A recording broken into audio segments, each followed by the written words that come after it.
লক্ষ্মী মাসিলা স্বপ্ন কেন দেখাই না আমাকে। কিরে কি গন্ধ পাইতেছি কেন? আসারে গন্ধ। আরে 8 মাস ধরে এখন তো কোনো খানা মিস হয় না আজকে। अच्छा ठीक है। না আসা খাই কেটে রে, একটা বুদ্ধি করতে হবে আমার রে। ও ভাই ভাই আনো টিয়া বলে গেছে কারো 200 টাকা ভাই, ওই লইয়া দানো টিয়াটা। ও আরে তুই ছুটিয়া বলে আর তো 10টা আসার কিনা খাইতে রে লই তার পকেট দিয়া লই লাই কই কই কই আমার তো ছুটিয়া কই কই ও এই বড়া, এটা আমার 8,000 টাকা কেউ খাইতে পারবে না। আর আমি জানতাম তুই এখানে মাসুদের না গন্ধ হয়েছে, তুই আচার খাস, তাই আমি এই প্ল্যানটা করে আচারটা আমি খাইতে চাইছিলাম।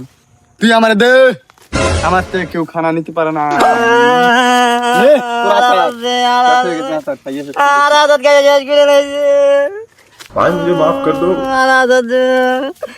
আজ মাঝে আমার আধার কাছে শেষ করে